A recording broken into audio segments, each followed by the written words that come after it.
Good evening, everyone, and welcome to Chase, a tribute to the Keystone Cops. My name is Chris Sigan, and I'll be your host and moderator tonight with count them, eight experts on the field of the Keystone Cops and silent comedy and classic comedy in general. We're here to promote this book, which is called Chase, a tribute to the Keystone Cops, edited by Lon and Deb Davis.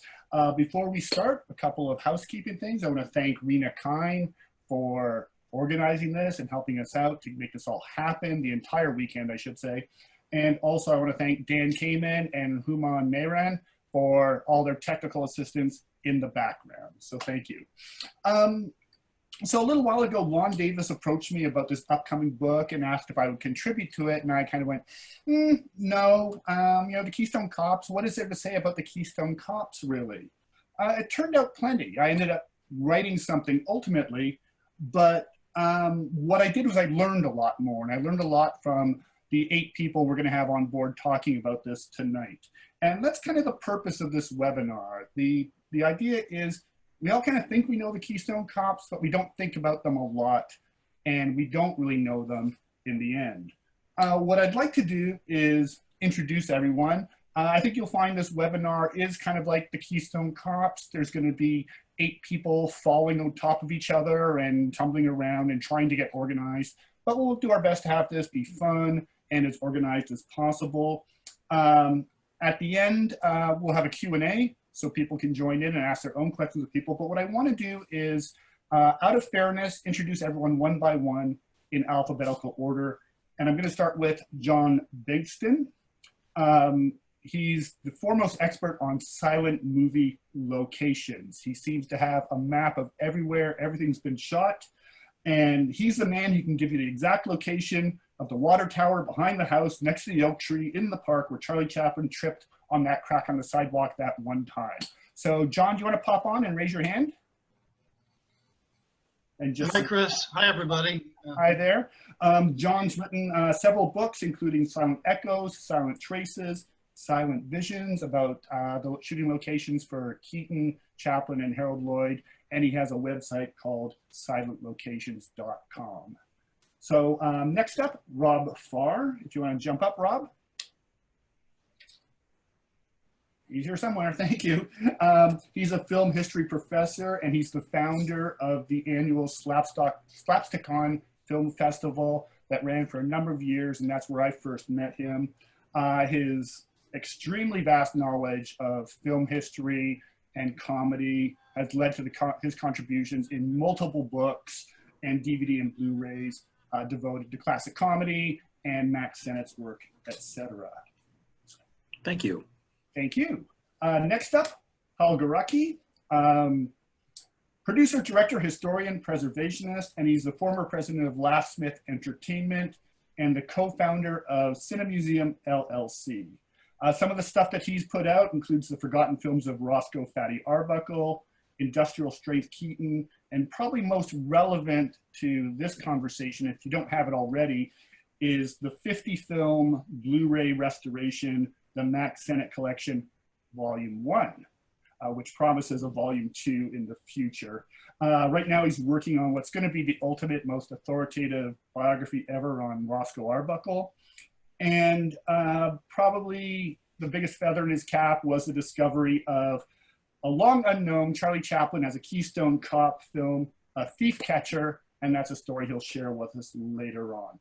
Also want to add that most of what you're going to see today comes courtesy of Paul's work, so we want to thank you for that, Paul. Oh, thank you, Chris. Next up, Sam Gill. Are you there, Sam? There he is. You're on mute right now, but that's okay. Sam, we are not worthy. You're a legendary film historian for your documentation of silent comedy shorts, your seminal 1970 book, Clown Princes and Court Jesters, which was co-authored by Calton C. LaHue, to which the book Chase has been dedicated to. I think it made all of us gathered here today the people we are today. In fact, I think you told Lon Davis, little did we know that our completed work would contribute to the delinquency of a whole generation of young historians. So thank you for that, Sam. I'm glad it worked that way. It turned out pretty well for most of us, I think. So, and it's a treat to know you. Michael J. Haid is up. He is the author. Hi, Michael. Too many books to mention. A lot of them the size of phone books, including Chaplin's Vintage Year, the history of the mutual Chaplin specials that you did with Chuck Harter. The Little Elf, a celebration of Harry Langdon. Side by Side, Dean Martin and Jerry Lewis on TV and radio. And you apparently have the world's largest and most authoritative collection of Atlas and Carnival films, which we can fill you in on later. So great to have you here, Michael. Rob King, you're up. Hi. Hey, Rob. Film professor, at Columbia University, and award-winning author who contributed a scholarly treatise on Sennett's use of parody, particularly of the films of his mentor, David Wark Griffith. So that was what you contributed to the Chase book, and we're looking forward to hearing you talk a little bit more about that later on. Just the place you're going to do it.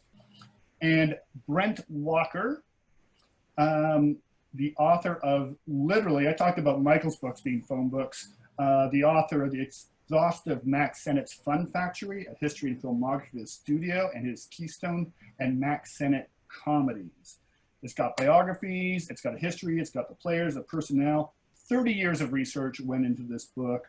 So large that when they did the paperback edition, it had to be split into two because Amazon carriers were hurting themselves just from the hefting of the things. So thank you, Brent, for joining us as well. Thank you. And actually that's been rectified for this latest printing. They're able to do it as one now. They've got the technology now. Yeah, finally, 2020, the one good thing is that technology, I guess. And then one last person, Mark Wanamaker. Did I pronounce that right, Mark? In 1971, Mark formed Bison Archives, a research and informational collection documenting the history of motion picture industry, and has worked on more than 100, count them, 100 documentaries and feature films. Mark's an associate of the Los Angeles County Museum, the Academy of Motion Pictures Art and Sciences, and the State Library in Sacramento, as a consultant for more than 20 historical societies in Southern California. So if you want to talk about pure expertise, Mark is your man. I'm only 30 years old. I know, it's crazy. You were a child prodigy. It's insane. Yeah. And then there are a few people who couldn't make it tonight, who also contributed to the book. Joe Adamson, who's known for his books on Tex Avery and the Marx Brothers. Tim Lucier, Mark Pruitt, Randy Stretvet, the world's foremost Laurel and Hardy authority. Leah Stans, and again, I want to put a shout out to Lon and Deb Davis, the people behind this book. So why don't we all just open up right now? And we can all say hi and wave to people. Hi! What a motley crew. So now that I've got everybody up, oh, that's an interesting book, John, in 3D. Now that I've got everyone up, I'm going to ask everyone to take themselves off screen, because what we want to do is show you a montage of Keystone Cops activity that was created by David Glass, who was part of Friday's Roscoe Arbuckle at Keaton webinar. So I'm going to recommend that everyone set their video for full screen so they get the full impact of this.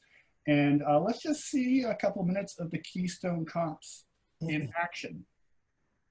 And I'll turn that over to Dan to take care of that.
So there you have it. That's the Keystone Cops in a nutshell.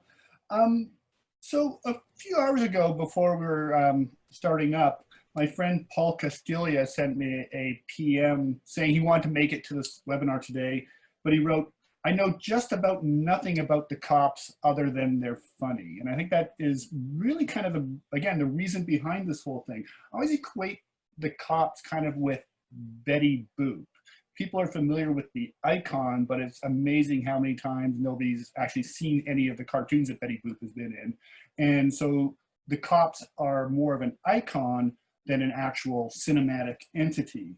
You know, do you really know about the Keystone Cops, or is it just what the pop culture has fed you for the last 90 years?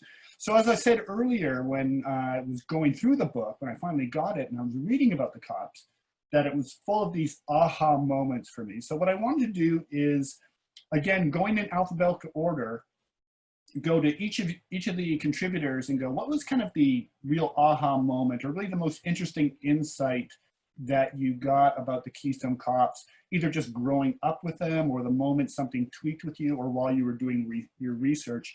And because it's alphabetical order, I'm going to start again with John Bankston. Yeah, hi, Chris. For me, the aha moment was reading the book, reading everybody else's chapters, because I hadn't really realized there is no Keystone Cops film. They were an element in other films, but they never really had sort of their own starring series of films. And I hadn't really made that connection before. Yeah, that's true. Rob Farr. Well, in doing research for my chapter, of course, the chapter was about Mack Sennett and the Keystone Cops, you know, in print and in film, video, home entertainment.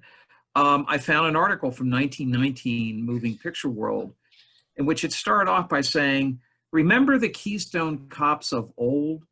Now, they'd been off the screen for all of 2 years, so it would be kind of like somebody writing today and saying, "Remember those old-time comedies like Lady Bird and Get Out? How we used to laugh at those old comedies." And that was the gist of it. And it was kind of surprising to realize that even before the end of the decade, they were a nostalgia act. And so all of the later iterations were really just, you know, kind of a throwback to the Keystone Cops of old. Yeah, They went very quickly. Yeah, it's interesting how quickly, as it got to be around 1990 or 20, how anything from just a few years earlier was primitive and Yeah. old-timey. Cool. Thank you, Rob. Paul, you're up. I am. My first exposure was the non-Keystone Cops, Keystone Cops. Abbott and Costello meet the Keystone Cops when I was all of 6 or 7 years old. And that set me down the rabbit hole. I read as much as I could. That, right there. Everyone knows what that is.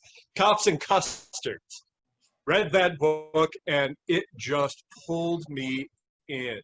I collected everything I could from Black Hawk, and somehow or other 40 years later I wound up restoring well over 130 of the Keystone comedies so far. It's but definitely my first exposure was the Abbott and Costello film.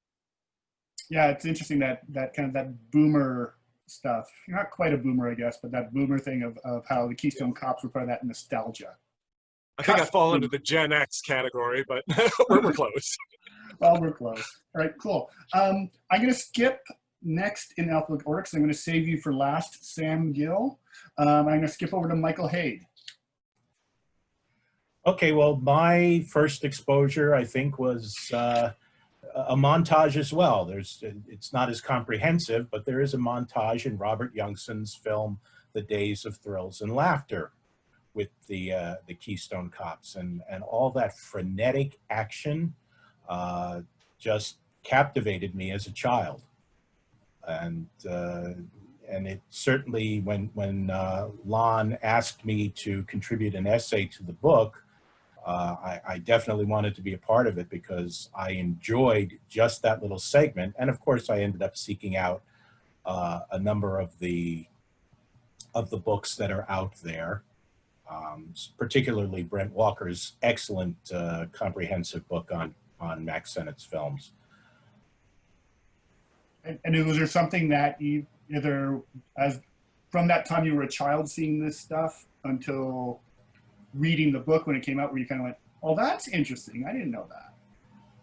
Yeah, I guess, you know, as has already been mentioned, the fact that the Keystone Cops didn't have their own series, quote unquote, they were the guest stars, the frenetic comedy team that showed up at the end of somebody else's film to just not tie everything together, but blow it all apart.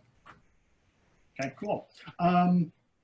Robert King, we'll call you. I'm going to actually rephrase your question because you had brought it up earlier, which was, you had said, why as an academic were you attracted to the cops? So instead of not a childhood, like, first Right. impression, but...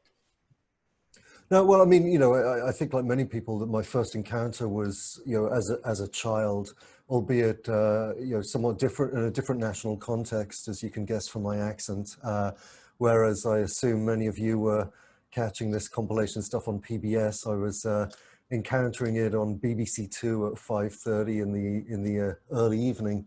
But as an academic, you know, I think that what really drew me to Keystone was no one was writing about it. I mean, all of the great histories that have been written about silent comedy, they've all come outside academia, and B, you know, I think that the history of the Keystone Cops and the history of Keystone more broadly really questions a lot of the general narratives about how silent cinema developed. You know, the kind of stories that were told about how it was kind of bottom-up trajectory from a working-class pastime to something genteel and refined with picture palaces and things like that. You know, Sennett and the Cops are like a counter force, I think, to the respectability of the medium, and that was appealing to me. Cool. Thanks, Robert. Brent, again, the man behind the massive history of the Mack Sennett Studios. Did you have kind of, while you're doing your research, an aha moment about the Cops in particular, or the Keystone Studios? Well, I think it was before that, when I was, you know, when I was younger, like a lot of people have mentioned here, you know, not only seeing the Robert Youngson compilations, but it was also coincided with the time period where there was a nostalgia in popular culture for things from like the 1890s to the 1920s. So just in commercial, there'd be, the Red Baron, you go to a pizza place and there's the guy with the garter on his arm playing piano. And there were commercials, like root beer commercials with Keystone Cops, and they sort of did the faux, undercranked effect. And being a fan of, our gang on TV, the Bowery Boys, it was like, oh, the Keystone Cops, that's another one of these groups that, but then I started seeing immediately collecting the Black Hawk films and seeing like Love, Loot and Crash and Love, Speed and Thrills, some of the Chaplin films, the Keystone films, where you were like, oh, the cops mostly just come in at the end. They're sort of the denouement of the piece. They're not the stars of the piece unless it's someone like Ford Sterling. So the impetus of my book was, I think from the books that, the Lehue book that Paul showed, The Cops and Custard, that had the filmography in it of Keystone, as well as David Turcone's Sennett book that had a complete filmography. My first goal was, I want to know what's going on with some of these crazy titles, Help, Hydrophobia, and what. So I started going up to the library and going through the trades and finding the plot. So that's where I was like, realized, like, wow, most of these they mention in these trades that, they might mention the cops come in, but very rarely is it the cops are actually the stars of the film. And a lot of it was the legend and, so I think that was my really like the aha moment of like, oh, the cops, it's not quite what, how it's presented, the way that you see it, in clips that include things like the Keystone Hotel, which is an homage, and Abbott and Costello meet Keystone Cops, and like everything, there's a legend that changes perception. Right. Well, speaking of legends, thanks, Brent. Sam Gill, again, the man who wrote the groundbreaking books on the Keystone Cops, so some of the very first ones who really take a hard look at it. What was your first impression, and when you were writing the books, what did you really want people to know about the cops and Keystone in general? I was just thinking your question about aha moment and watching those clips that were put together, and what you just showed, I was saying aha all over again, because every time I see them, I see things that I hadn't seen before. I think the first major impression I had was probably in the very, very early 50s, was 1953, when Daniel Blum's book, A Pictorial History of the Silent Screen, came out. And on page 43, as I, thumbed through the book as a little kid, I was really struck by a photograph that we now know as from the film In the Clutches of a Gang.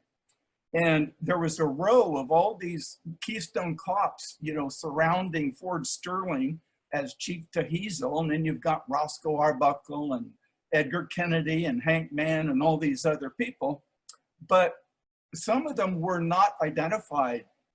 And I went on a crusade from probably age 5 or so of wanting to know who everyone is in that picture, which we still don't know to this day. And what were they like? What did they do? Where did they come from? What happened to them, and so forth. And I think in 35 millimeter, the first time I saw them on a big screen was The Golden Age of Comedy, which of course was another Robert Youngson's really first compilation films. I saw that in a huge Fox theater in Hutchinson, Kansas, when it came out, I think in 57 or 8, and was incredibly impressed. So I guess for me, I guess a little bit what Brent was saying too, or several others have today, is I began to realize, well, they weren't exactly a star themselves, or even stars. They were kind of tangential, but critical, it seemed like. And so eventually what happened, once I started writing about these things in a little magazine called 8mm Collector, which evolved into Classic Images, I was writing about some of these people who were in those films. And I was contacted by a young film historian named Carlton C. Lehue. And we began to correspond. He had a book just about to come out called World of Laughter. And I was able to contribute a little bit to that. And then he came out with Cops and Custards and several other books. And then he proposed, how about we do a book? And I said, what would the subject be? And he says, 100 silent screen comedians, lesser known.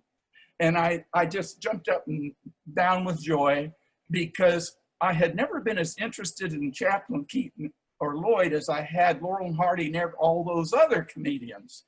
And so I started to interview everyone I could find who's still alive, who had been there at Keystone in the years these films were made. And then Cal joined forces, and then we both added, you know, we did our write-ups. The publisher said, well, we're only going to do 50. 100 is way too many people. We're going to only do 50. Well, we had to cut out 50 comedians, but we settled on the 50 that's in the book, Clown Princes and Court Jesters, and we were real happy at the response that had, but it wasn't enough for the publisher to give us volume 2. Who was the hardest person to cut? Who did you really hate cutting? They all were equally hard for me to cut, because as anyone who knows me, the smallest little extra or whatever, like all the Keystone Cops, every one of them, I'd like to know who they were. Yeah. So to cut it was almost like cutting my arm off, because it's like, oh no, we've got to at least give those 50 credit. So what I love seeing among so many young historians are their willingness to open up and give credit where credit is due, because it was really a manufacturing business to make these films. So you have to understand the business too. But just to wrap up things, several of the people on the panel, I remember when they were like teenagers coming to the Academy Library where I worked at that time. And every one of them who came to the library and was a teenager, normally it's like, well, we can't let you have access to any really important, rare stuff. And I thought, I don't know, they're awfully smart, these kids. Mm-hmm. So I want to throw out a compliment to almost everyone, I think everyone on your panel, for the willingness to open up and learn more about the Keystone Cops. And I thank Lon and Deborah Davis a lot for letting me write an introduction where I could also thank Carlton C. Lehue directly. I was very happy I could give what I called my dedication within a dedication. Yeah, well, again, I think everyone here would say that they wouldn't be here probably without you and Carlton. So we want to thank you because look what you did to all these people, right? And they're passing it on to the next generation as well, right? The idea that, you know, anyone who's interested can go to their shelf and pull out a Blu Ray set of 50 Mack Sennett comedies, beautifully restored, is kind of a mind-boggling reality. If you think back to when I was a kid, that I had Atlas and Carnival films, you know, these little 50-foot 8mm things that Michael Haig can talk to a little bit. So thank you for that. I'm going to toss it open for everyone if everyone wants to put their pictures up on screen and keep this going. I think one of the things that everyone's kind of hit on is this idea that the Keystone Cops were an entity, but not really the stars of their own series, that they really kind of were at their high point, let's say 1913, 1916, and to Rob Farr's point, kind of quickly became a nostalgia act after that. But and I'm not going to ask this in alphabetical order this time, so everyone just feel free to chime in as they wish. Is there anything that's really, so raise your hand if you want to speak, anything really like a quintessential Keystone Cops film, or something you consider typical, or even if somebody, you went, I want you to watch a Keystone Cops film, Keystone Cops, what would that be? No one said these questions would be easy. There's Sam. Yeah, Well, once again, I go back to In the Clutches of a Gang was the film that I really most wanted to see. And there's, of course, a whole story about that film. Which is in the book. Yeah. So, and it's mentioned and talked about in the book, so I won't say any more, but that it was that film I most wanted to see. And then I guess with Black Hawk Films is where I began to get enough Keystone films that I could get a little bit of an understanding what they really were all about. Okay, cool. Next. Well, I'm going to go with Mark Wanamaker. You're next, Paul. Yes, I just want to say that I did see the Keystone Cops on TV when I was a kid, like most of us did. And but earlier on, since 8 and 9 years old, I was introduced to Ray Crash Corrigan, you know, the Western star. And on weekends, I was a stunt kid at Corriganville. And I loved these stunts, and I was very interested in that. And years later, when I got into this, being a historian and all, I met Paul Malvern. Remember, he became a producer, and Harvey Perry.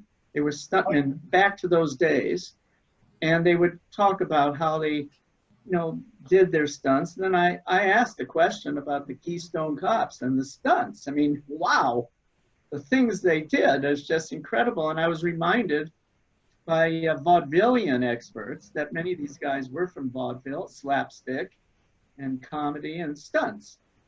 And when I see these films now, and the things they did, I have stills of them hanging off the Palisades of Santa Monica with a truck. I mean, hanging there. I mean, what they did was absolute pioneering of the stunt world, which made these crazy films so wonderful. So that's my impression, my takeaway from all of that. It's true. When you watch the clip reel that Dave Glass put together, it's like, how did they do that? It's insane. I saw Paul raise his hand, and I'm going to do Brent after that. Paul, then Brent. I was just going to say that my particular favorites, my personal favorites, would have to be Fatty Joins the Force, which I think we're actually going to watch. You should show that one. We should. It's a great idea. The other one would be Bangville Police, which contains a rural version of the Keystone Cops, sort of a prototypical Keystone Cops, I guess. Really exciting. The other film that sticks in my brain constantly is Galloping Bungalows, which feels like it should have the Keystone Cops in it, but they're firemen. And it's just kind of interesting how the guys could translate that frenetic energy to other circumstances. Do you know what I mean? It's just, it feels like it should be a Keystone Cops film, but it's not. What year is that? Galloping Bungalows, I can tell you. What era? 425. Okay, so like a Billy Bevan or Yeah, a Del Lord. okay. If you want to see some wild comedy, that is definitely one of them. I think it is on the first volume of the Mack Sennett collection. I was going to ask, how can I see this film? If it's not on 1, it will be on volume 2. It better be. Promise. Brent? So yeah, two of the films Paul mentioned, Fatty Joins the Force and Bangville Police, are both 1913. And I think 1913 is really the most important year of the Keystone Cops in terms of them becoming something that people recognized. Two other films from that year that are also ones that can be commonly seen: Barney Oldfield's Race for a Life, where, you know, it combines, you know, the railroad, Mabel Normand being tied to the tracks by the villain Ford Sterling, who might be his best quintessential villain performance in that.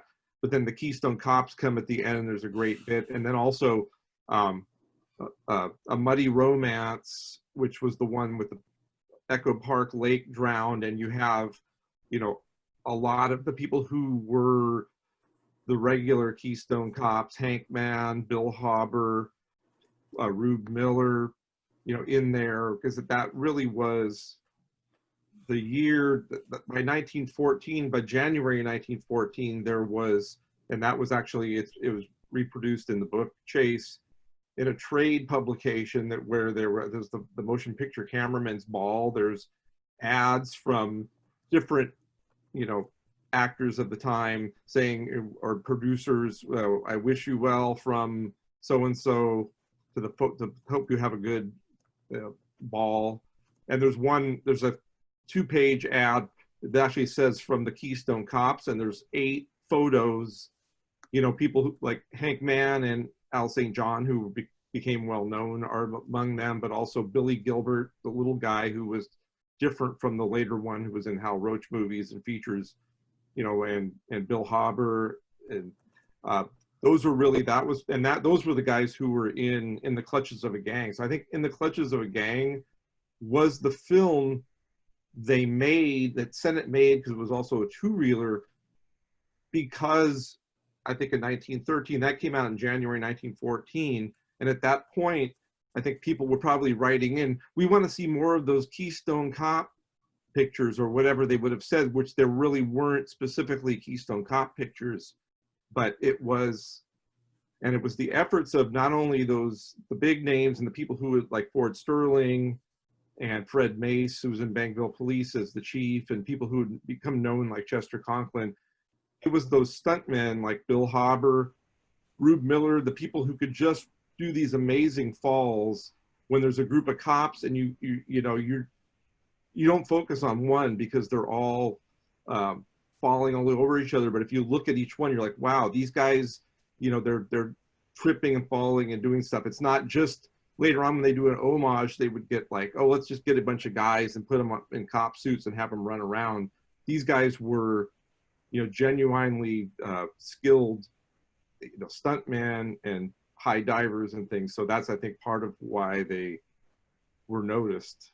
Yeah, that's what Robert was saying. John Bigson, you're on. Yes, sir. Hi, Chris. So the quintessential cops film in your mind. You know, I don't consider myself an expert on the Keystone Cops at all, but what I really enjoyed, and thanks to people like, you know, especially Mark and Brent, recognizing like Tilly's Punctured Romance. They filmed a lot around, you know, Sunset Boulevard and Echo Park, and you know, I found that, you know, Buster Keaton filmed about 50 scenes, you know, just across the street from the studio. And looking at the Keystone films now, it's the same thing. Naturally, it makes sense. They would film a lot of, you know, throwaway shots, or just, you know, they just need an ordinary shot of someone walking on a sidewalk, so they would naturally film them right next to the studio. And that's what I've really enjoyed finding. There was a house, Mark told me the people who lived there, but there was a house due north of the studio dressing room, and it appears in like 5 different Chaplin Keystone films, but it also appears in not Patty Joins the Force, but it's in like over a dozen Keystone films. And there's something, I don't know, I really enjoy that, the pattern, the reassurance of seeing something appear again and again, and you know it's right next door to the studio. I don't know, I really enjoy that. Yeah, well, we're going to touch base with you later because we're showing 2 films that you were talking about where you can really zero in on some of the location stuff there. Who have I missed? Did I talk to you, Michael? Not yet. I would say, as far as, I don't know if there's really a quintessential film, because as we said, the Keystone Cops, even in Tilly's Punctured Romance, which is what, 6 reels, they show up at the final half reel to just turn everything into complete chaos. And for that, I love the knockout. It's got Roscoe Arbuckle all through. It's got all those great character people like Edgar Kennedy and Max Swain. It's got Chaplin for 3 minutes as the referee. And it ends with the Keystone Cops blowing everything apart. It doesn't get better than that as far as I'm concerned. Perfect. And is that, Paul, is that on your Forgotten Films of Roscoe Arbuckle set? It is in one of the longer versions that's available. Yes. Yeah. Well, then that means more cops and more Roscoe. So, Robert King, and then Rob Farr. Oh yeah, I was going to say that in terms of like favorites, I tend to be more temperamentally inclined towards the Del Lord films from the 1920s than to the early ones in the teens. But I mean, I tend to, you know, because the cops are so, you know, formulaic in a way, that I have kind of more favorite ingredients. Like, I think that if there's a shot of them running over the Edendale Hills, kind of in that like famous silhouette, that's always a good thing to have. If there's a rogue cannonball that's floating around behind them, that's nice. And if there are multiple forms of transportation, so that it's not just on the ground, but the water police are involved and things like that, like in Tilly's or Muddy Romance, as Brent mentioned as well. I think these are always things that take it up a notch for me. Okay, cool. And Rob Farr, you're on mute. I was just gesturing in agreement with one of the earlier comments, but is the Cannonball a cops film? You mentioned the cannonball flying across on a wire. I'll have to check the filmography that Brent. But anyway, I love that movie. I see Brent nodding. No, Brent knows. I'd have to count that as my favorite. Okay, awesome, everyone. So what I want to do is I actually want to, let's show another film in a second, but what I want to do is go way back in time, pre-Keystone, and look at what might be the real genesis of the cops. We know that Mack Sennett, while he was with Vitagraph, was very influenced by a lot of the French filmmaking at the time. So we're going to show a film called The Policeman's Little Run, which it's just a fun little film, and is probably the earliest example of the Keystone Cops, pre-Keystone Cops. So we're going to go off screen and we'll take a look at that.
Okay, so there we see a very embryonic Keystone Cops from France. But what becomes interesting is that Sennett's able to take this germ of an idea. There's not a great stunt work there. There's just falling down, but there's some great trick photography, climbing up the walls and things like that. But Sennett eventually took this and turned it into the essential American comedic art form. Like, he created American comedy in his own way. Like, slapstick prevails to this day. Does anyone have any thoughts on how Sennett was able to Americanize this idea and make it uniquely American? I know Paul mentioned earlier Bangville Police and making the rural America idea, but how did this go from being, this little 5-minute French farce to something as huge as it became? Jump in, anyone. I'm not going to point fingers. One thing I wanted to say that is if you can actually see the transition if you watch Sennett's biograph. When he joined the Biograph Company with D.W. Griffith in 1908. In 1909, he starred in and presumably wrote and also directed or co-directed The Curtain Pole, where even though I don't think it really has the titles, he's playing a Frenchman, and if you read the Biograph Bulletin, they refer to the character as Monsieur, as a French. So at that point, and he's running carriages all over town with this curtain pole, knocking people over, doing all the French slapstick, and it's very obvious he's not only influenced by the French, he's even, in order to do it, he's like, I'm going to play a Frenchman. And then in the Biograph comedies, he actually started doing films when he started directing himself and others, and Mabel, Ford Sterling, Fred Mace in the 1911. He did several films as Dan the Cop, where it wasn't yet Keystone, wasn't yet Biograph Cops. He was a cop who was kind of a bumbling cop. And he also did The Sleuths with Fred Mace, where they were kind of more of a Holmes and Watson, bumbling detectives, which continued, but both of those, he brought those into Keystone as characters. He started in a few of the early Keystones. So you could kind of see how he went from there, and maybe it was because he started having so many people come on who were gifted physically, and it was like, hey, we can have a whole force of people, comedy cops. Well, isn't it true that Sennett also hired people who were less actors and more stunt people, like Bill Hauber and Paul Haig Priest? Is that his name? Well, he hired, early on, he was hiring the high divers, the people who were with Dr. Carver's horses, Hank Mann, George Gray, Bobby Dunn. All these people were either with the diving horses or they were at the LA Athletic Club divers, and some acrobats like Bill Hauber was with and Rube Miller were with circuses and rodeo, comic rodeo guys in the case of Rube Miller. So there was definitely it was intentional of him to hire physically skilled people who could do these stunts. I noticed something interesting that I hadn't thought about before, and that's the way that Zecca used the dog. That might have influenced Sennett to be thinking about that, because that's used in some other early films. But for Sennett, when you think about it, Roscoe Arbuckle and Luke was a major scene stealer and saved, the moment, both like in Patty and Mabel Adrift, when he goes and gets the message. Teddy, the Great Dane in Teddy at the Throttle, which he saves the day, and Mabel.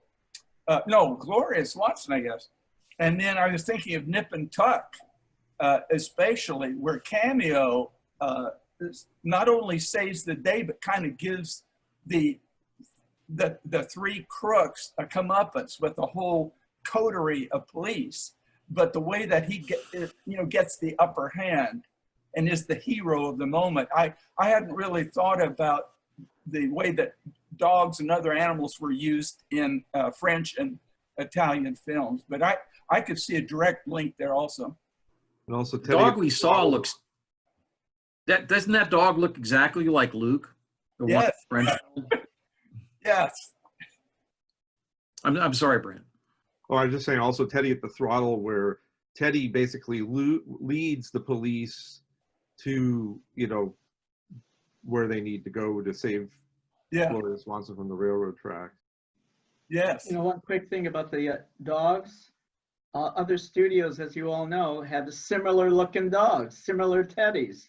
At Fox, at Roach, they all have the same kind of a dog. It's interesting. And I think Teddy worked at a lot of different places too, as did Cameo. So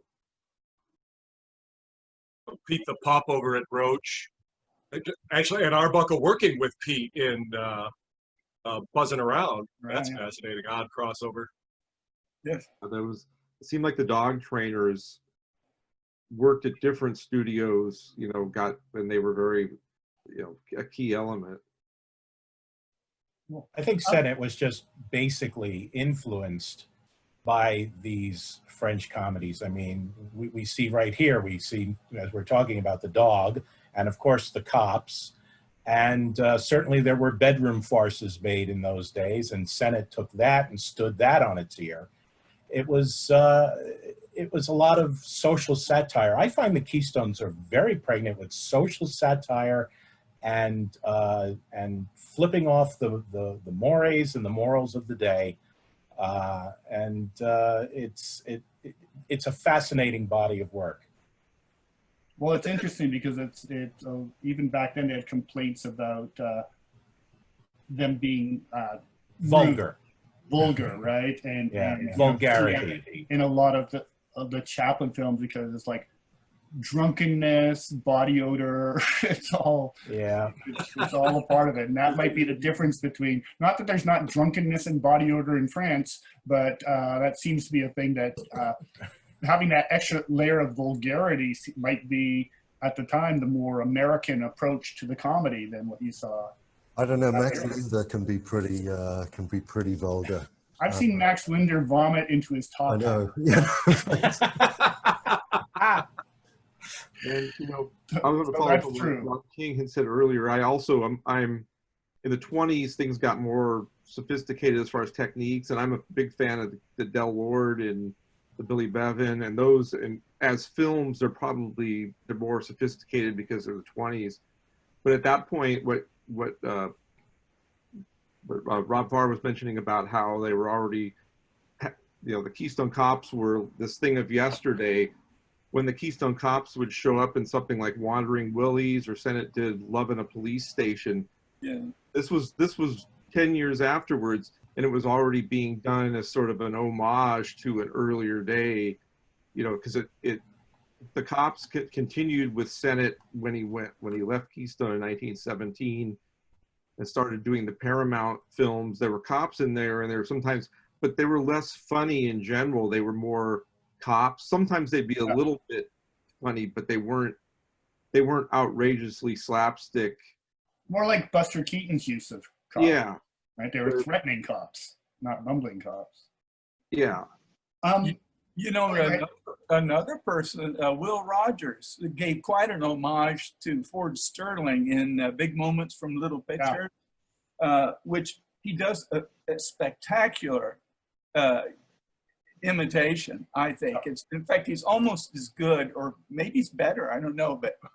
And also the way that, that was for Hal Roach, and the way they did it as a chase and everything was really very, very, in other words, it was an homage, but it was also done really well. Yeah, exactly. I want to just to keep things moving a little bit, so thank you, everyone.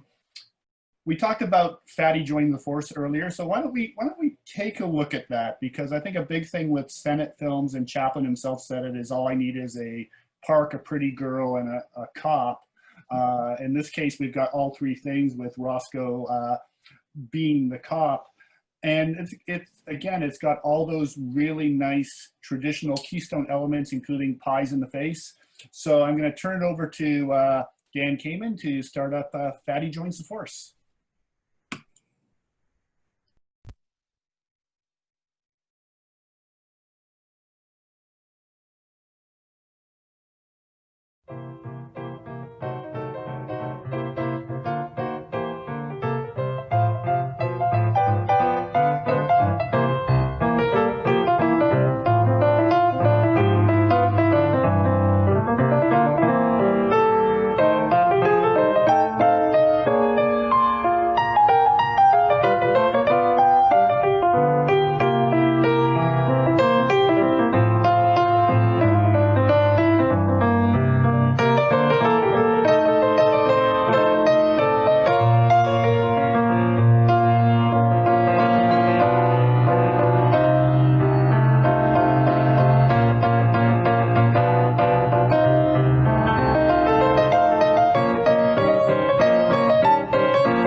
Okay, I want to thank Paul Garecki for making that available via his Roscoe Arbuckle Forgotten Films DVD set.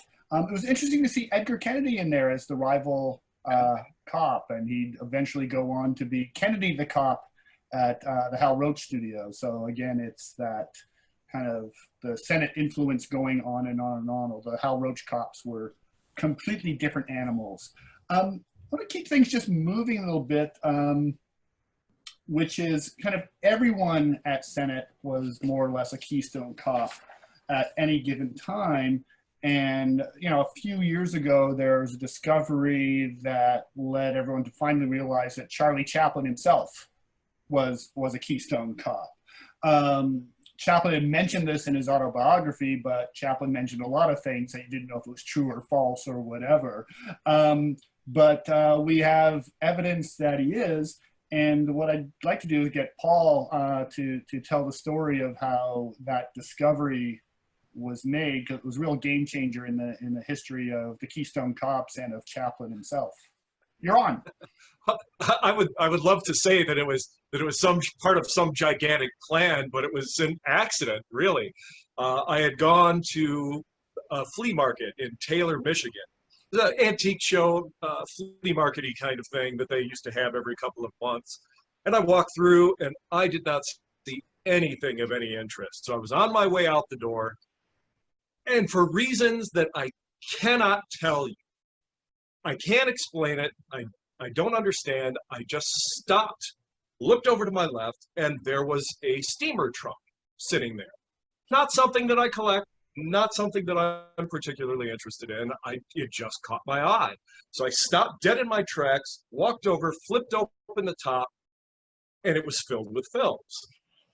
Great.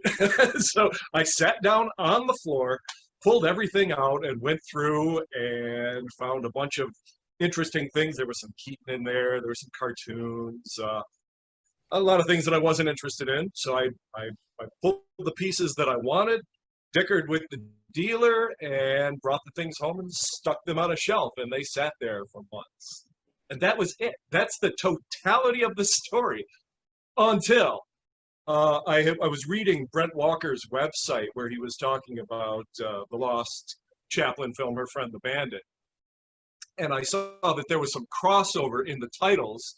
I'm having a mental blocking on the reissued title of Chaplin. So it's A Thief Catcher instead of the. Yeah, nothing. What was it reissued as? Regular Job. Regular Job. Thank you. That's what it was listed in there. So I pulled the prints out. It was like 2, 3 o'clock in the morning, and I gave it a quick clean up, made sure there were no sprocket issues, and I pulled out my Elmo 16 CL and projected it onto the wall. And it wasn't the Chaplin film, the lost Chaplin film that I was hoping for. It turned out to be a Ford Sterling comedy, which was fabulous because any lost comedy is marvelous. But then when it reaches that 5-minute point in the film and the cops come over the ridge down to the little barn, I thought to myself, wow, that looks a lot like Chaplin. And I kept watching and watching, and I had to stop it and wind it. I watched it again and again. I said, my God, that looks like Chaplin. So I stopped, and I got online and I looked at all the different books, checked all the different reference sources, and there was no connection for Chaplin with this film. So I quickly shot off an email to the silent comedy mafia people with the one-line question: is this who I think it is?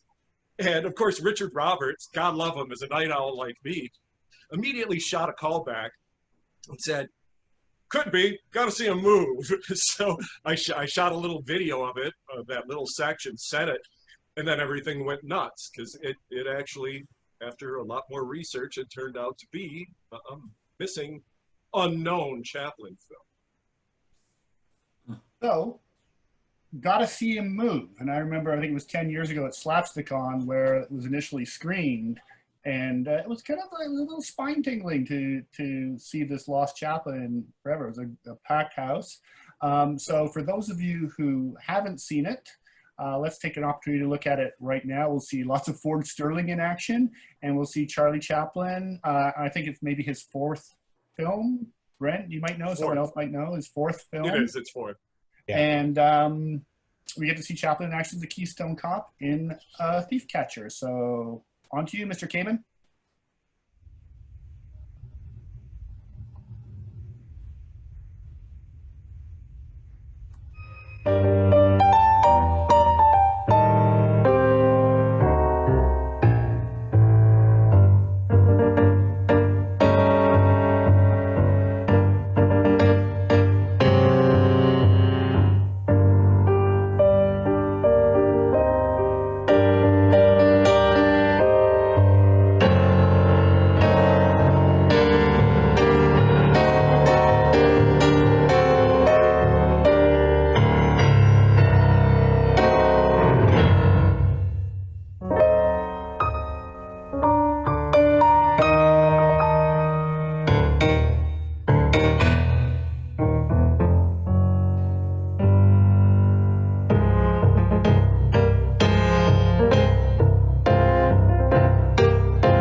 And another dog to the rescue at the end of that. So who knew?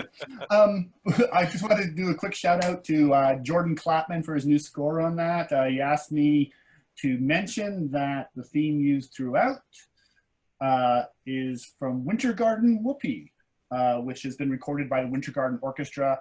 They're a great little small band here in Toronto. I'd highly recommend you track them out. Winter Garten with a T. So Chaplin as a Keystone Cop, and I think that Paul's right that like when you see like Chaplin dominates the screen the minute he's on there, even when you have Max Swain and Ford Sterling, everyone else in there. Rob Farr raised his hand. This film is so obscure. If you remember in my autobiography, I think he reprints a letter he wrote to his brother Sidney in August 1914.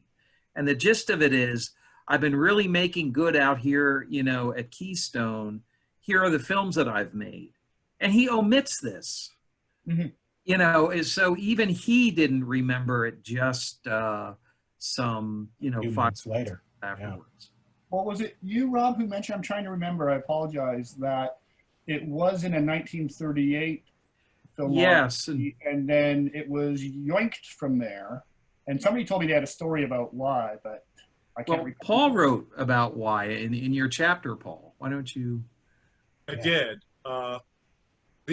The upshot was H.D. Whaley or Whaley, I'm not sure how he pronounced his name, had that initial filmography, and they later removed it from the filmography, potentially because of my guess is that they assumed it was a repeat of one of the other titles, that it was a reissue title rather than Her Friend the Band. Mm-hmm. Does that make sense? There was, Yeah. I'm trying to remember the film, there was a Keystone reissued as A Thief Catcher that I think is one of the chaplains, I believe. So that's like been a lot of confusion because there's The Thief Catcher and then A Thief Catcher as a reissue title.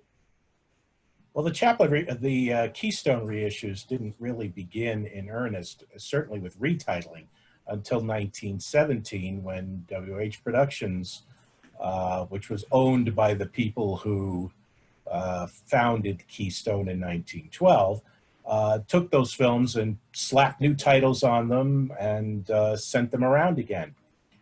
It's interesting that the print Paul found was a 16 millimeter reduction of a reissue of A Thief Catcher. I think, what did we say it was? His regular job? His regular job. Yeah, that was put out by a second company, also owned by the same people who owned WH, and that company was called Tower. Behind me is an ad that I found back when Slapstick-On was getting ready to premiere this film. This is from early 1915, and as a matter of fact, if you look closely, you'll see at the very bottom, it says, tomorrow you'll see Charles Chaplin in A Night Out, which was his first SNA. So the films, the Keystones, were being reissued throughout 1915. And even though they got the title wrong, it says The Thief Catcher instead of A Thief Catcher. And it's funny as heck that they're saying Charlie Chaplin is starring in it, and they use an image of the tramp in the tramp costume. It's not at all a starring Chaplin film. Ford Sterling's name is nowhere in here. But because reissues of like the Marx Brothers Love Happy, where it says with Marilyn Monroe. Yeah, exactly. That's about right. But Monroe's on even less time than Chaplin is in this picture. So yeah, it's just funny how it comes around that the title was dropped because it was thought to be a reissue title. I have looked. I have not found any evidence that A Thief Catcher or The Thief Catcher with Chaplin ran any time past 1915. So I don't know if it's true that is I haven't seen any hard contemporary evidence that it was a reissue title for a different Chaplin film. Cool. I wanted to ask John a question because he was talking earlier about how Fatty Joins the Force and A Thief Catcher actually share a lot of the same locations. And again, your detective work that you can spot a water tower off in the corner somewhere behind a hair in the shutter. It always amazes me. So can you tell us about that a bit? Yeah, well, thanks to Mark Wanamaker being so generous with sharing his knowledge and photos. He shared with me a photo of a grocery store at 1712 Alessandro, and that was the front office of the Keystone studio. And that humble grocery store plays the police station in Fatty Joins the Force. It also plays the police station in A Thief Catcher. And during The Thief Catcher, you can see other scenes where they're actually starting to remodel the Keystone studio. And a few months later, that same 1712 address would have now a mission-style arches over the top and a plaster facade. But they would continue to use that 1712 address as a police station, an example for Tilly's Punctured Romance. Anyway, it's interesting between those films, you can see the development or the growth of the Keystone studio itself. But it wouldn't be possible without people like Mark and Brent Walker having all this information available for me to look at. If I were to That was go some seriously fabulous research. I was stunned to see how different he was able to pull all of that information together from those two films. It's remarkable. And thanks to Mark again, in the Thief Catcher, when Ford Sterling is running down that wall, that crumbling wall, that was the West Coast Pathé studio. It was a lath and plaster wall. It was already falling apart by 1914. But there you go. Yeah, and that's all up on your website right now, Silent Locations. Yes. So we can read all about that. I had a question for John. I think I saw in just a flash scene there a stagecoach. Wasn't there a stagecoach? I thought there was a nearby stables, and I couldn't help but wonder. Maybe Mark, you could answer that question. Did I see a stagecoach, or was that something else? I don't know. I couldn't tell. I didn't notice the stagecoach. Okay. We were all looking for Chaplin. Sorry. I was looking for other things. I did notice in the Keystone Cops montage, it's at the top of the program, the Berkeley Dye Works, which is, Berkeley was the street, that's the corner of there, and Glendale Boulevard, I think near across where the Coy Watson and his family lived. Cool. I think one thing we have to talk about a little bit, and I'll throw again open to the panel, is Ford Sterling, who, again, in the clutches of the gang, super memorable as Chief Teasel. That became an iconic role for him. And I could be wrong, but I'm pretty sure it's the final role he ever played, which was when they did the Keystone Cops reboot, Keystone Hotel in '35. And he reprised the role there with a lot of his former Senate comrades like Chester Conklin and Ben Turpin, et cetera. Let's throw it open. Let's talk about Ford Sterling a little bit.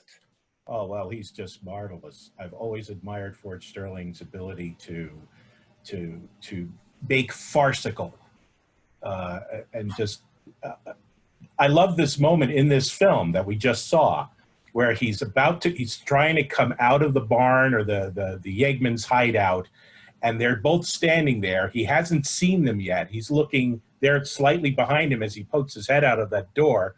And then he turns and notices that they're there, and he just has this marvelous expression on his face like he's going to throw up.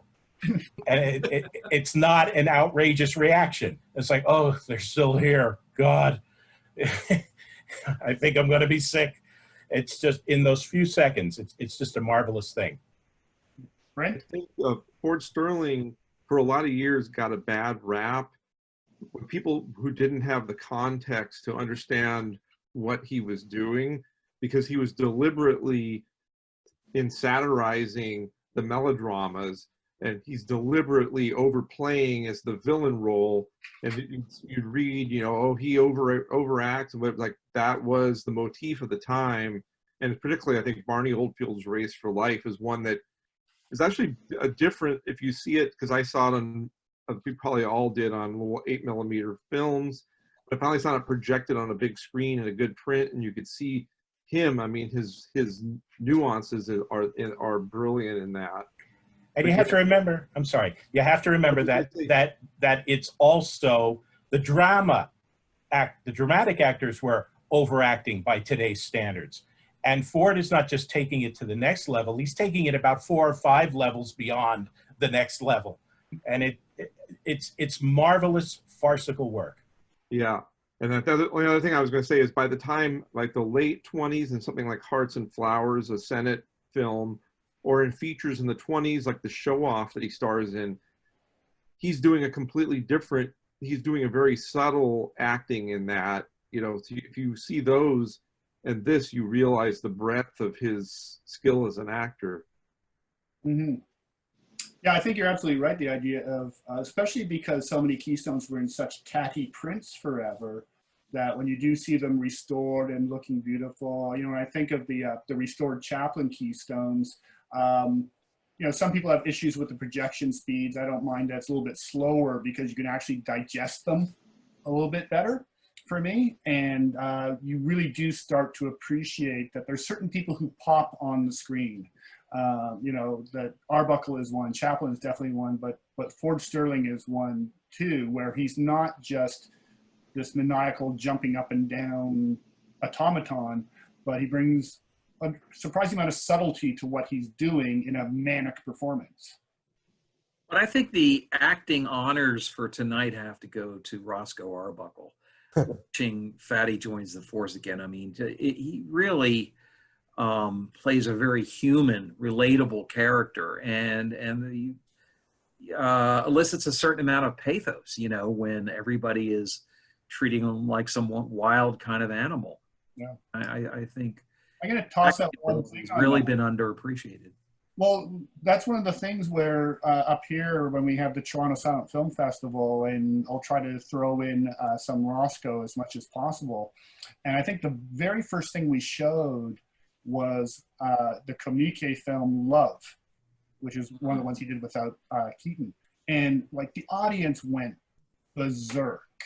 And ever since then, especially kids, I've found that probably no one really works better than Roscoe with audiences. A lot of people think Harold Lloyd does. You know, Keaton certainly does. All these people do, but I don't know, there's something visceral about when you throw Roscoe on the screen and you have maybe about 150 people who aren't, you know, I'll say affectionately film geeks, but families, children, regular folk who want to see a silent movie, and you think that it might come across as primitive, something like The Waiter's Ball or something like that, or The Garage. But no, it always works. It never fails. Something that I noticed with Fatty Joins the Force that I'd never noticed before is the wonderful subtlety he uses when he saves the little girl. Mm-hmm. And as he's trying to save her, he almost drowns.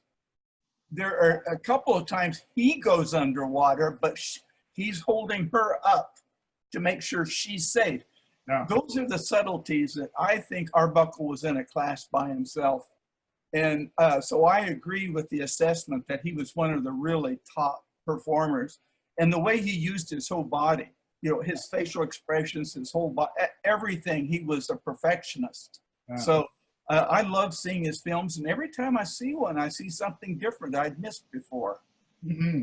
Well, I'm going to do a little shout out again to Paul and Cinemuseum's Blu Ray of The Roundup, which is a serio-comic role for him, a little bit of a supporting role, but boy, you just really realize what you missed because his career was cut short, because he is very, very likable, very sympathetic character, and great acting chops, like really, really interesting. So I think, you know, people— Was he the only one that had that close-up? Yeah, at the end. But yeah, it's just Arbuckle is definitely underappreciated. I wanted to touch on one thing again, just to keep things going. I'm going to throw it over to Rob King, because we were talking about the melodrama in the Keystone films and kind of the parody of that. And your chapter in the book is called Parody and the Rise of the Cops. And the next film we want to show is called The Noise of Bombs. And that's one that is like very melodramatic. It has a kidnapped baby in a shed with kegs of dynamite. So it doesn't get much more melodramatic than that. So do you want to just touch on that a little bit, and then we can share that film with everyone? Yeah, I mean, I think that, you know, Brent was talking earlier about how 1913 is the key year when the cops kind of become a thing, like an aspect of Keystone's like comic iconography.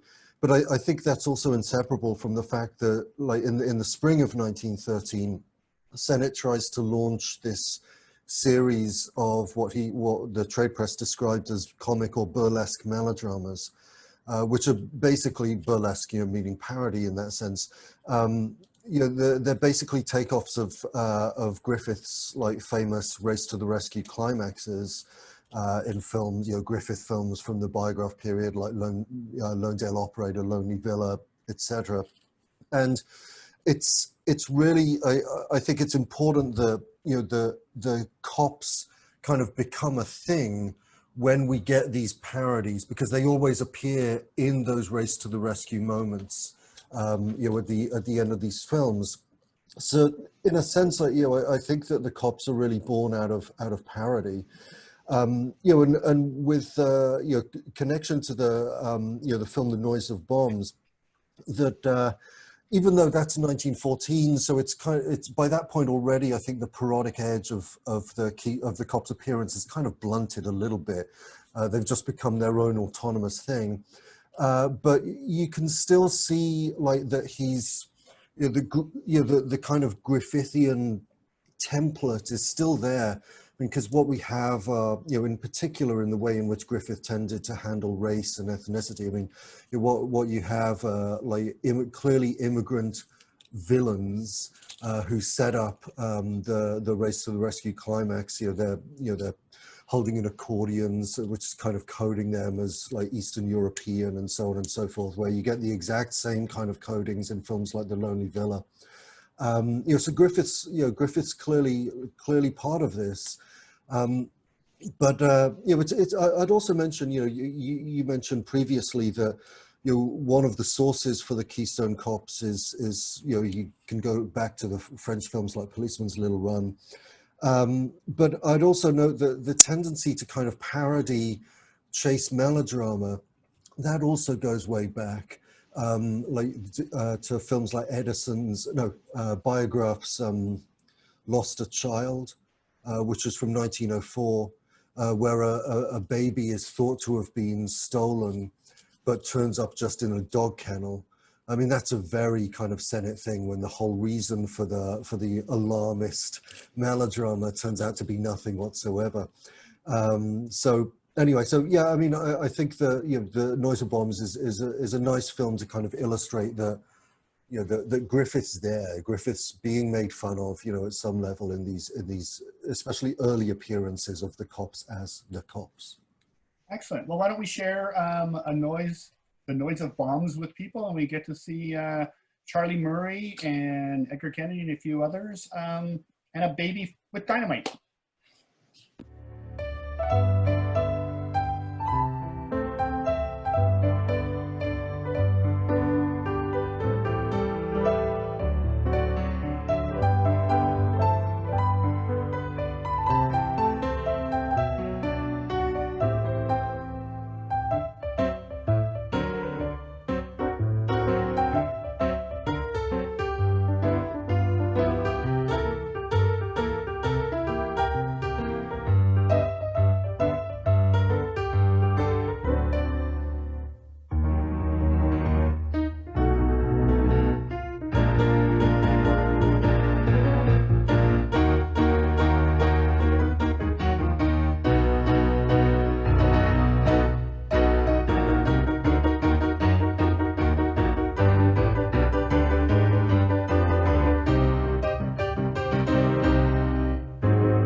Super aware of time because it's 10 o'clock now. What I wanted to do was take a look at some of the questions that were asked in the Q&A and toss them out. And then I have just one last question for the team at large, if we still have time. So these are things, I know that some of you guys have already chipped in, but sometimes it's just good to have these things said out loud. Karen Owen asks, is there any significance to using helmets versus flat hats for the cops? Because they're usually associated with the helmets. So why helmets versus flat hats, and why the change? Well, wasn't that actually the order of the day for the police? They weren't, those weren't exaggerated costumes. That was a lot of the typical police attire of the day. but I think it was a slightly earlier time. Like I think the Los Angeles Police Department had gone to the flat hats. The tall, more bobby height hats in the U.S. were maybe from a few years earlier, but still probably in some police stations. But I think seeing so many films where there's some cops have the flat hats while others have the tall hats, I think it's a matter of what Sennett got their hands on, you know, and hey, here's some uniform. The uniforms don't always match, and the hats don't always match. But obviously, the helmet hats look funnier. Well, when you see the nostalgia act of like Abbott and Costello Meet the Keystone Cops or something like that, and you can knock off, you know, your commercial. Sorry, Brent. You can knock off. It's easier to knock off the tall hats and have it be a gag versus the flat hats. So, but I don't think there was an intent. I think it was just these are the costumes we've got our hands on.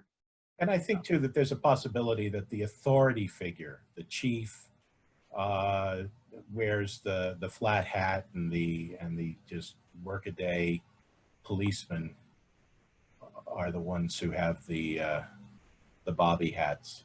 Well, if I'm looking at the Tilly background behind you, that's what we're seeing, right?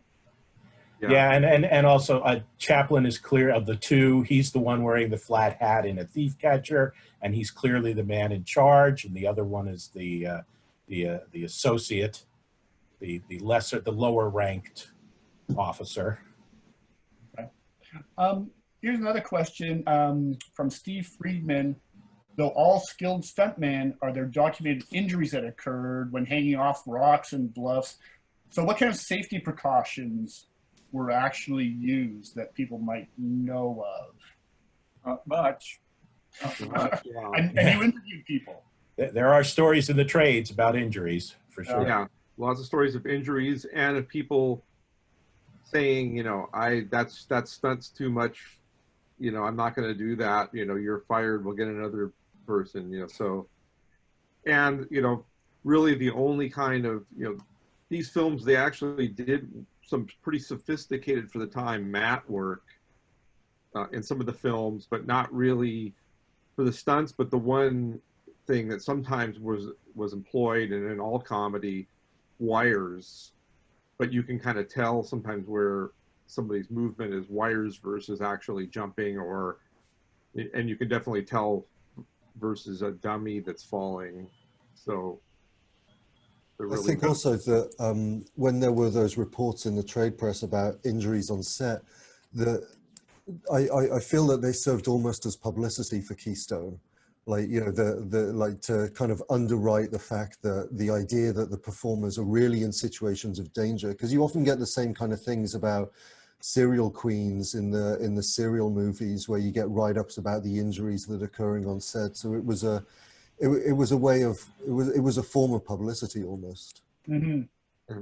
And Dan just mentioned about the kind of contrasting that with the French films. Obviously the French films, they were using a lot more trick photography. You know, we saw in that where they had the side of the building was actually painted on the ground, and they were pretending to climb and do kinds of things like that. Where here they started doing more, you know, actual physical stunts and having the stunt. Yeah, banging over cliffs. I do have picture. I mean, I'm not pictures, but I do have pictures, but articles about injuries to famous people at that time, and in hurting their backs and breaking their legs and all kinds of stuff going on. There were injuries like that. There were no stunt coordinators really. They kind of got together and tried to minimize it. They did have mattresses, of course. They had nets when they could, but it was the development of all this. We're talking the early days of all this. The 20s, things got more professional. Mm-hmm. Well, even Keaton broke his neck in the 20s. So yeah, John had his hand raised. Yeah, there are many scenes that are filmed on the Palisades Cliffs in Santa Monica, and for Harold Lloyd and the other stunt comedians, they would build a set over a tunnel, and they were 10 feet above the top of the tunnel, but by the trick of the camera geometry, it would look like they were high up in the air. They only had 10 feet to fall. But as far as I can tell, and if you look at it, those scenes on the cliff, there's no plateau just out of camera range that they can safely fall onto. They are on a real cliff. And I don't understand why they did it that way. and why so many other studios film on those cliffs as well. But as far as I can tell, those were legitimately 100 feet up in the air and a straight drop down, and maybe they used wires, but those are truly death-defying. Also worth There was an interesting interview in the 20s that Chester Conklin made, and they asked him about his days as a Keystone player. He said, "I would never do those stunts now like I did back then."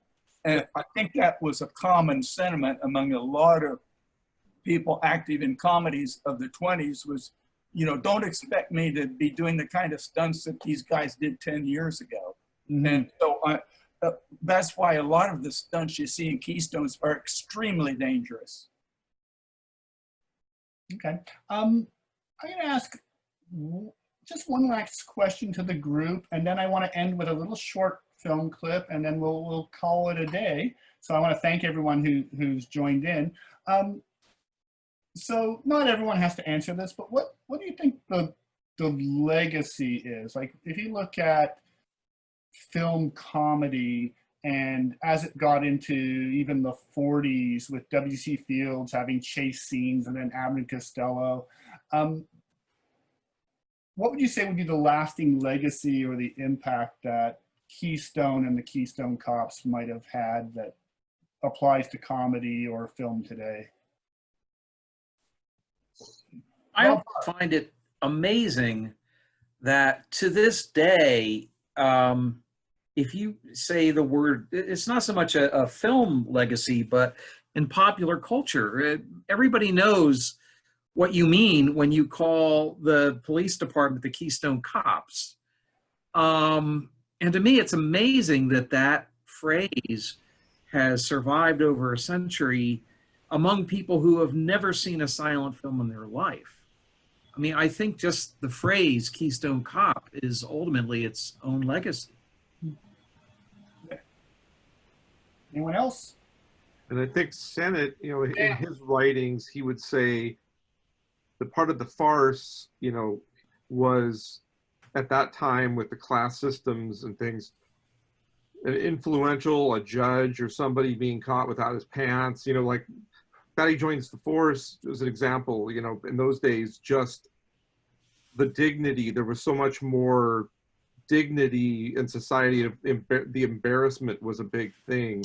So I think at that, before these films, there really, you know, there were the French ones and there were, but like for people to go and see the authority figures taken down a notch wasn't necessarily a thing that the regular people saw, you know, that it wasn't as common as it was. So that might have had a factor too.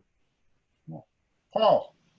I'd like to say something about film restoration and preservation. It's difficult to fully assess. Oh, I'm sorry.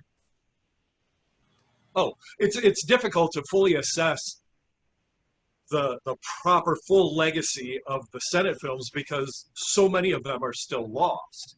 There's a goodly portion of that output that is gone forever. So we're scrambling, going around the world, trying to find the last surviving prints and putting them all back together in a watchable form, running at the correct speeds and cleaned up and stabilized. But I think it's critical that people continue to look and try and find whatever film prints might still exist, because if we can continue to do what we're doing with like this set, maybe we can get a better idea of what the real full legacy of the Sennett studio was. Keystone Sennett. Sam.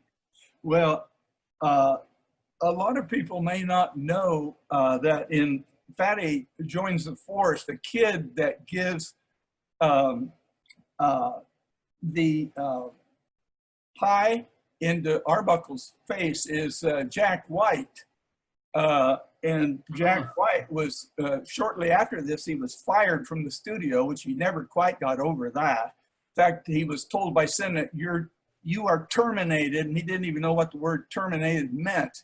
So he had to go home and look it up and discovered he was fired.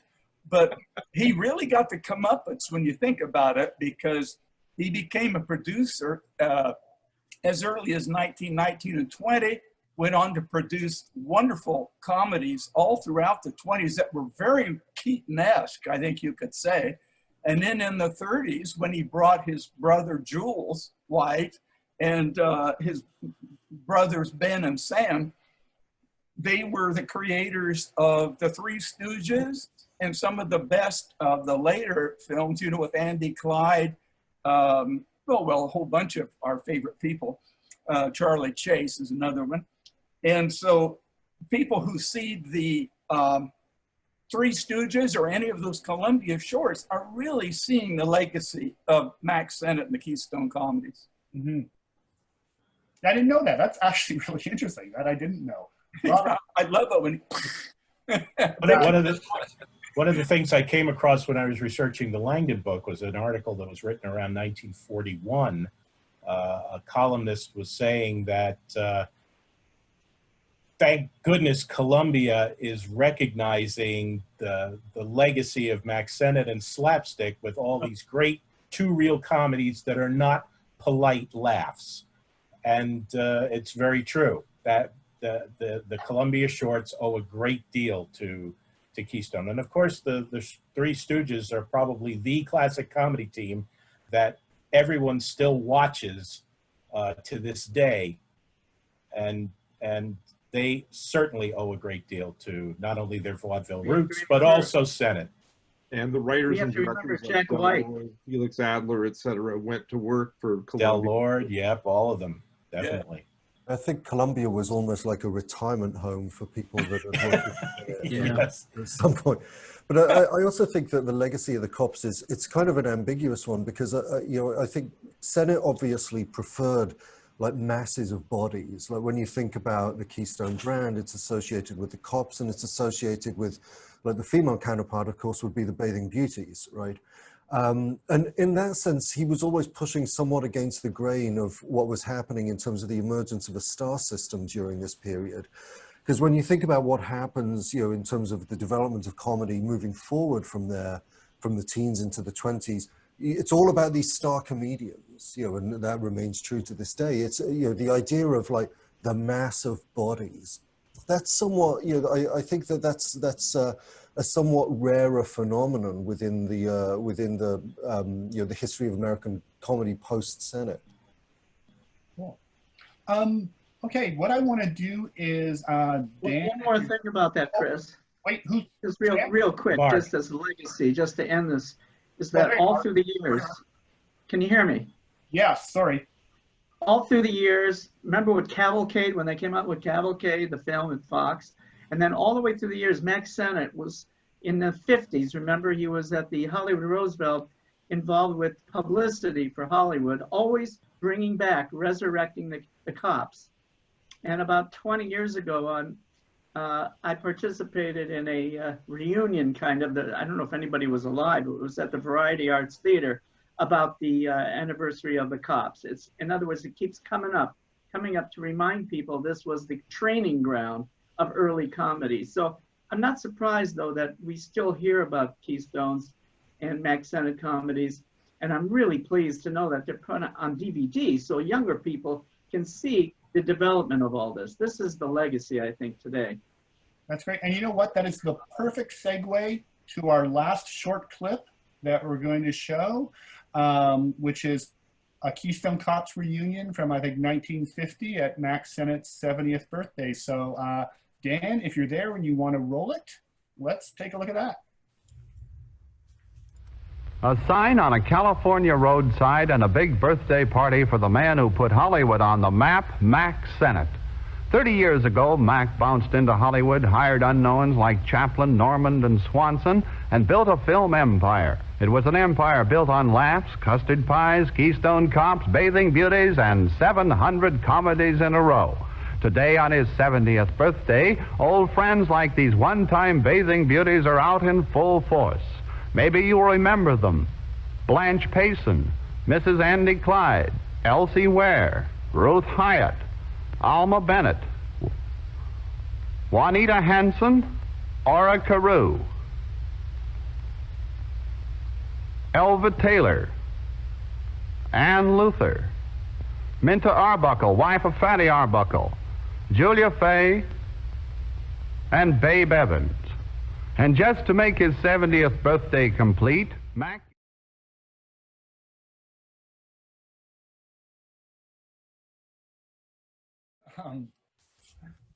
It's great to see Jimmy Finlayson in there as cross-eyed Jimmy Finlayson. So I'm going to wrap it up right now. So thanks, everyone. I want to throw out a question to Sam. Rena says, can you ask Sam why his background looks the way it does? Because apparently there's some refurbishment going to the museum. Yes, I've been asked, what is that hole behind you? That hole is a window that was placed in a 1913 era Nickelodeon theater in which I am sitting at present. And this particular building is part of the Niles S&A Silent Film Museum in Niles, California, and was a 1913 built theater. Edison Theater was a licensed theater, so it didn't probably show Keystones, but it would show S&A films of Charlie Chaplin. And in fact, Charlie Chaplin not only worked in Niles, but he attended this very theater, which we know for a fact because someone named Sam Marshall, who was a child actor, was always furious with Chaplin for the rest of his life because Chaplin suggests they come to a film here, and then he stood back and let Sam Marshall, about a 14-year-old kid, pay for both their tickets. So this is our theater, and we'll be doing a renovation of it to restore it back to the way that it looked in 1913. Fantastic. And I understand there's opportunities for people to donate to these renovations. Oh, not Rena definitely has gotten to you. I can see that. Yes. I'm making this up. But did she say that there's an opportunity for donations? I haven't heard. It's Niles Film Museum. If you've found us, you most likely found the website for Niles Film Museum. And on there, you'll find a nice little button for donating or becoming a member. If you just prefer just to become a member or to keep track of what we're doing, you can also get on our mailing list, including emails. So we weren't able to have a festival this year in the building because of our virus problem, but we were able to have this online Zoom presentation, which I thank Chris especially and all the people on our panel. Okay, well, I want to thank everyone. We've been at this for 2 hours and 20 minutes. I think we haven't reached the David Robinson, Dan Kamen record of 141 minutes. But thank you everyone for your time. People who are asking questions and answers, we'll take a look at those in the threads and try to answer all your questions. Go buy The Chase, a tribute to the Keystone Cops that let's all hold it up. Our copies, go buy this at Amazon or whatever you enjoy buying books. Paul has about 400 copies of it. I can see behind him. It's a fascinating book. You're going to learn a whole lot more than you ever did in this 2.5 hours, thanks to everyone here involved and others who contributed. So thank you for everyone for joining in. Thank you, Dan and Human. Thank you, Rena. Thank you, everyone. Go to nilesfilmmuseum.com. Make sure that the museum looks as beautiful as it did back when Chaplin and Bronco Billy were working there back in 1914-15. And I bid you all a good night. Good night. Good night, and thank you. Good night. Good night. Thank you all.